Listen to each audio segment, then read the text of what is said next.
Well, welcome everybody to our latest edition of Stories for Healing. As you know, this is a series that was put together just before the US election due to, all the divisiveness and the antagonism and the stress that we were going through. Not that it's over, but not that it's just the US. We're seeing in communities and other countries and really around the world.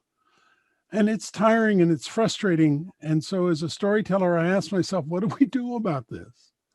And the obvious answer was, well, tell a story, or tell a lot of stories. Tell stories about healing.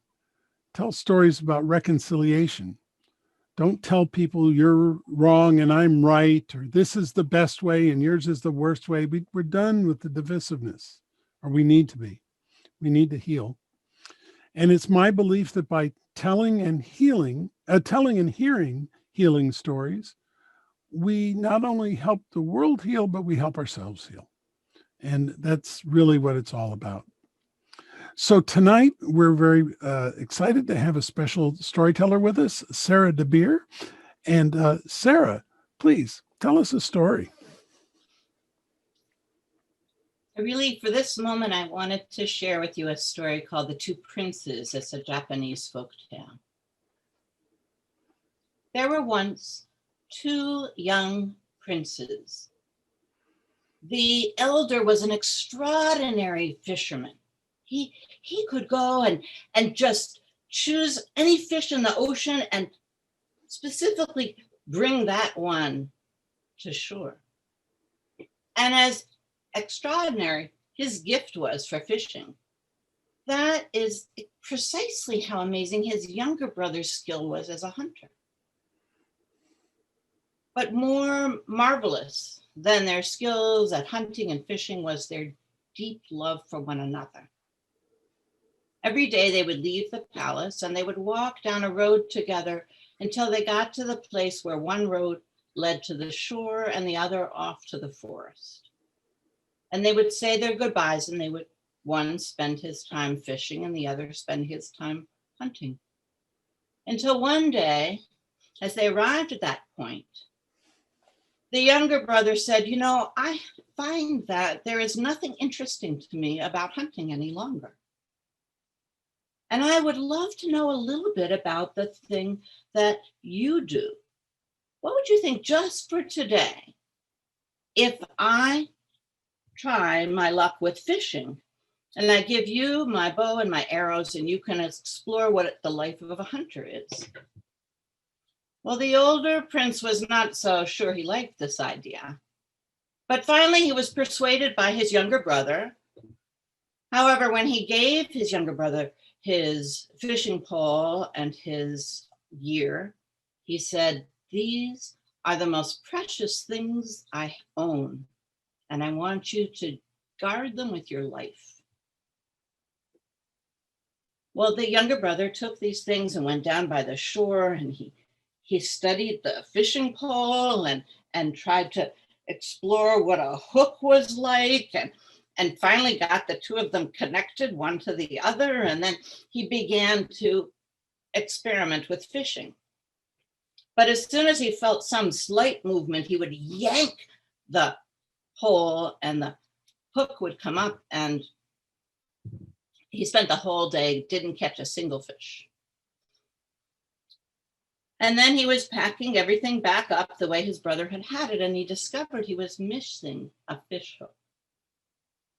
And he searched a bit in the sand. It's very hard to find something as small as a fish hook in the sand. So at last he took the things and he went back up the path, and there was his brother waiting in a terrible mood. He had spent the whole day trying to use a bow and arrow, and it was completely mysterious, and he had had no luck.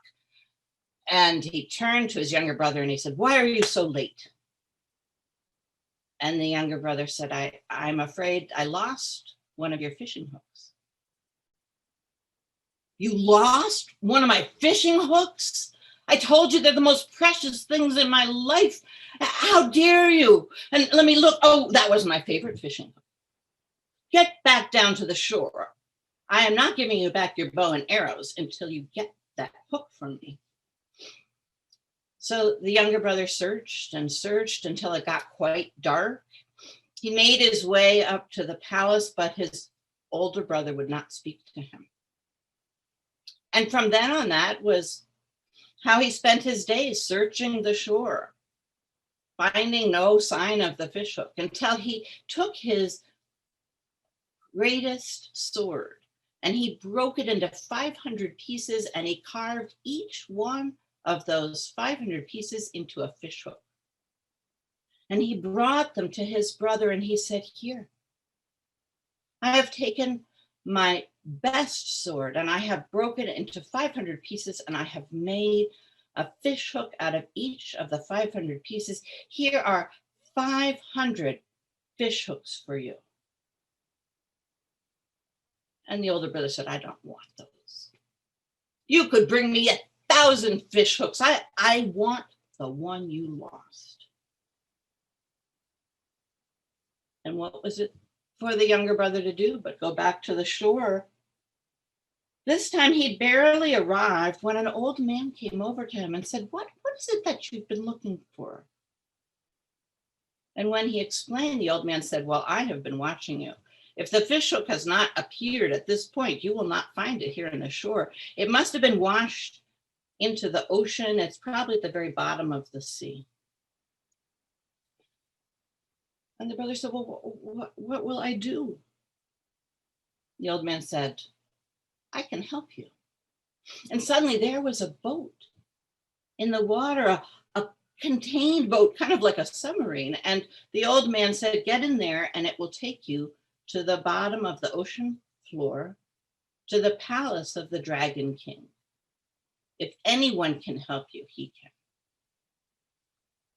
Well, before he knew it, the young man was at the bottom of the ocean, and he was astonished to discover it was very much like the land. There were trees, and when he got out of the boat, he could breathe air. And he saw a remarkable palace. Its roof was covered in tiles made of sapphires. And he walked up to the gates opened before him. He went inside, and there was the Dragon King. And the Dragon King said, "You are welcome here. Why have you come?"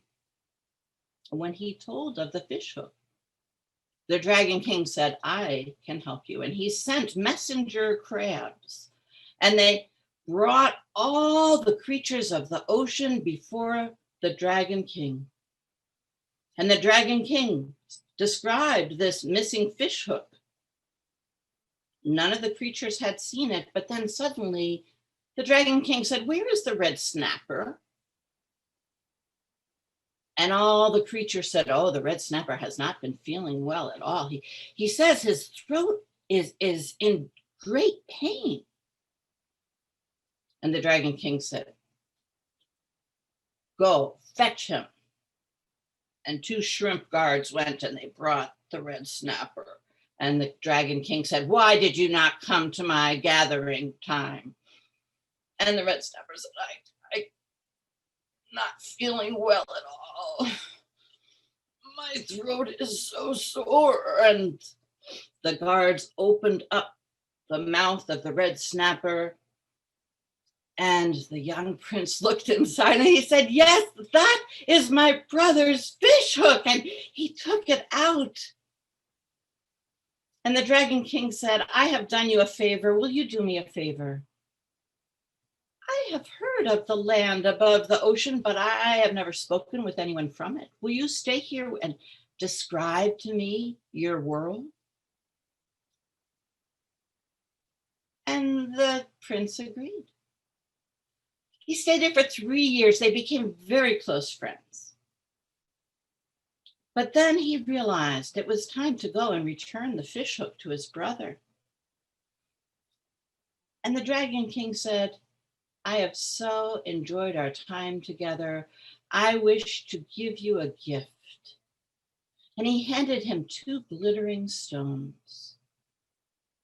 He said, "These are the jewels of the sea. If you hold one over your head, all the waters of the world will come rushing to help you. And if you hold the other over your head, all the waters of the world will return to their proper places. And the prince thanked him. And then he got back into that boat, and it carried him right back to the shore where he'd spent so many days. And he went running up the path with the fish hook. And his brother was astonished to see him. His brother had spent 3 years with that festering anger and resentment. And all he saw when he looked at his brother was a threat, because that older brother now ruled the kingdom. And he took the fish hook and he thanked his brother. But only a few days went by before he decided he had to rid his palace, rid the world of this threat to his own kingdom. And so he took a dagger and he walked out into the garden where his younger brother was. And he raised his arm and he prepared to kill his brother. But that younger brother had those skills of a hunter, and he heard those footsteps approaching, and he grabbed hold of the first stone, the first jewel of the sea, and held it, and all the waters of the world came rushing, and they surrounded that older brother. And all he could see reflected in those waters was himself holding that dagger.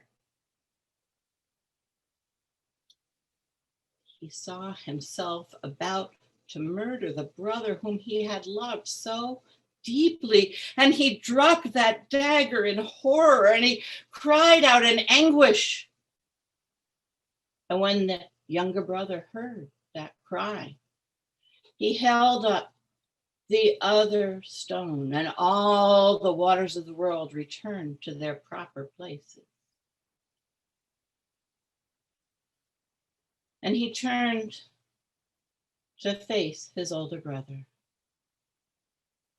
And his older brother said, "I almost killed you. How can you forgive me? I will leave this place and you will rule in mine." And the younger brother said, "No, I have finally regained the brother whom I love so deeply. How could I let you go now?"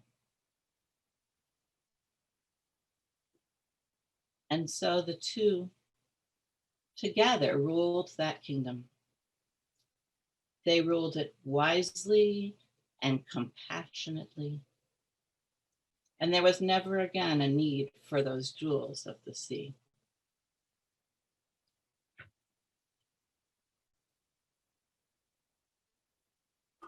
Wonderful, wonderful. Thank you. Thank you, Sarah. Remind me where that story comes from? From Japan. Right, right.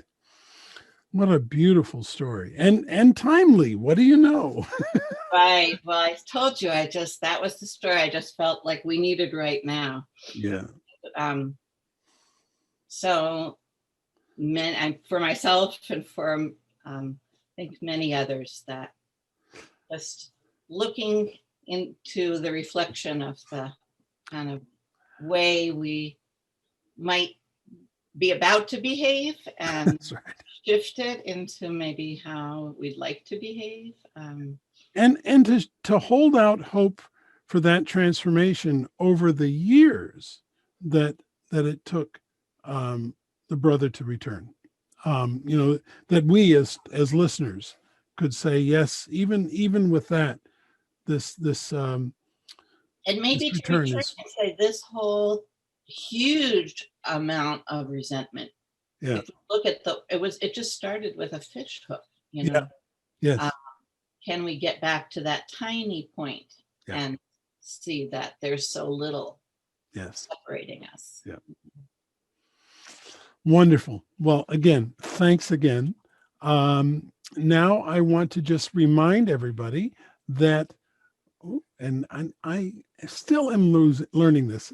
I want to remind everybody that this is a regular event here on Facebook Live. We do this twice a day at 2:30 in the afternoon and 8 p.m. Eastern US time. And it's important to qualify that completely, because you know what? We have storytellers coming from around the world. And I can't even name all the places. I will tell you one amazing story that's coming your way is a story told by a French woman living in Spain who heard it from an African American who living in Appalachia and found it written in a book printed in Mexico. So if that isn't world storytelling, I don't know what is. Again, the stories are live here on Facebook. They're archived onto a YouTube playlist, which is on our Facebook page.